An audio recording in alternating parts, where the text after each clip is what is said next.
अस्सलाम वालेकुम नाजरीन, आपका मेज़बान उसामा बिन अतीक आपकी खिदमत में हाजिर है और आप देख रहे हैं डेली पाकिस्तान। नाज़रीन, मौजूद हूँ मैं शहर कायद में। मेरे अकब में एक जूसर मशीन का मंजर आप अपनी स्क्रीन पर देख सकते हैं। ये IoT बेस्ड जूसर मशीन है जो कि कनेक्टेड होती है ब्लूटूथ से। इसे कनेक्ट किया जाता है, टाइमर को सेट किया जाता है जिससे बआसानी आपको आपके वक्त मुकर्रा पर चीज़ दस्तयाब होगी। आपके ज़हन में ये आइडिया कैसे आया? सबसे पहले तो हम 4 दोस्त थे और हमारे टीचर हैं रमजान जी। सर से हमने डिस्कस करा कि भाई हम कुछ बनाना चाह रहे हैं। सर ने हमें काफ़ी हेल्प करी, बताया कि किस तरह डेवलप करनी क्या चीज़ है। और फिर हमने ये IoT बेस्ड जूस मशीन बनाई है। जूस मशीन ही क्यों, कुछ और क्यों नहीं? देखिए, हमने सर्वे करा कराची के मुख्तलिफ जगहों पे सोडा शॉप्स का। वहाँ पे हमने देखा सब मैनुअली काम हो रहा है। बंदा जाता है, वो ग्लास बटन दबाता है, प्रेस करता है, फिर जूस आता है। तो हमने सोचा कि हम ऐसी चीज़ डेवलप करें जिसमें टेक्नोलॉजी यूज़ हो सके। फिर हमारे दिमाग में ये आइडिया आया और ये फिर बस हमारा कुछ टाइम लगा, इसको बनाने में 3 महीने लगे और हमने डेवलप कर।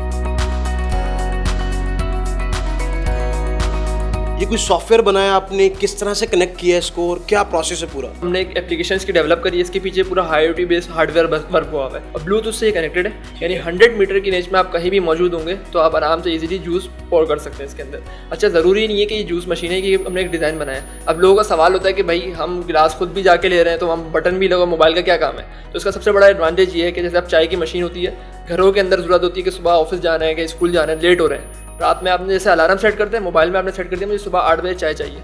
कैसी चाहिए, थिक चाहिए, हार्ड चाहिए, वो आपको उसी तरह बना के आपने सिर्फ आपने पत्ती रखी हुई है, दूध रखा हुआ है और पानी रखा हुआ है, गर्म रहेगा उसके अंदर। सुबह 8 बजे आप उठे, आपको चाय बनी बनाई मिल जाएगी, आपको बनानी नहीं पड़ेगी। अच्छा, ये जो मशीन मेरे पीछे इस वक्त मौजूद है, ये आपने बनाई है, कितनी कॉस्ट आई इस पे? इस पे तकरीबन हमारी 40 से 45 हज़ार रुपये कॉस्ट आई, क्योंकि एक प्रोटोटाइप था। शुरू में हमारे पास कोई आइडिया नहीं था ना, हम कोई मार्केट लेवल के हम लोग हैं, हम लोग स्टूडेंट्स थे।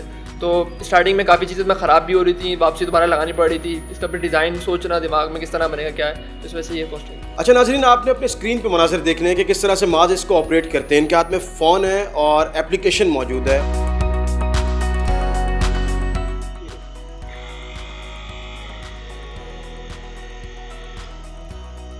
आप जिस तरह से भी बटन प्रेस कर रहे हैं और ये जूस आपको हमें निकलता हुआ दिख रहा है। यही चीज़ चाय के लिए, यही चीज़ कॉफ़ी के लिए, कोई भी इस मशीन में बस ये एक फॉर्म बनाई हुई है आपने, इसमें कोई भी चीज़ आप डाल सकते हैं। जी, ये एक डिज़ाइन हमने बनाया है। इसका सबसे बड़ा फ़ायदा ये है, हम इसकी जिस तरह चाहे मॉडिफिकेशन कर सकते हैं, चाहे चाय के लिए, कॉफ़ी के लिए, जूसेस के लिए, कोल्ड ड्रिंक वगैरह के लिए, ईच एंड एवरीथिंग के लिए हम इसको कर सकते हैं।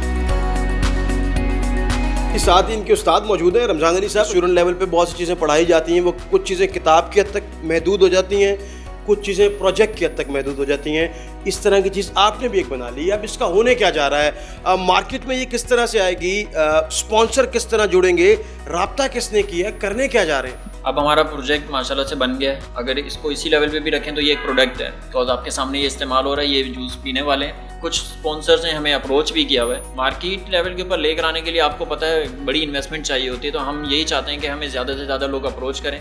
सबसे बड़ा इशू सिर्फ पैसे का होता है। अगर कोई हमें स्पॉन्सर करता है तो हम इंशाल्लाह इसको और भी अच्छी शेप में और भी अच्छे तरीके से मार्केट में लॉन्च कर सकते हैं। कुछ मुश्किल पेश आई इस तमाम तर काम को करने के दौरान? जब हम बना रहे थे हम 4 दोस्तों, तो हम जो भी हमें पॉकेट मनी मिलती थी हमने उससे ही चीज़ डेवलप करी है। कोई हमारे पास कोई ऐसे रिसोर्सेज नहीं थे, क्योंकि हम एक सेंटर के स्टूडेंट्स हैं। पाकिस्तान के अंदर आप देखते हैं लोग कहते हैं कि बाहर जा रहे हैं लोग, इस मुल्क से बाहर चले जाते हैं, टैलेंट बाहर चले जाते हैं। तो उसकी वजह यही होती है, आप यहाँ देखें टिकटॉक पे जो है टिकटॉकर्स होते हैं और जो लोगों जो ग्लैमर जो दिख रहा होता है वो आगे तो प्रमोट हो जाता है, लेकिन जो टैलेंट जो होता है वो भी टैलेंट आगे प्रमोट नहीं हो पाता, आगे जा नहीं पा रहा होता। हमारी कोशिश यही होगी कि हम भी यही चाहेंगे कि हमें कोई सपोर्ट करे, कोई स्पॉन्सर मिले, कोई इन्वेस्टर मिले, ताकि हम इसको आगे लेके आ सकें और पाकिस्तान का नाम रोशन कर सकें।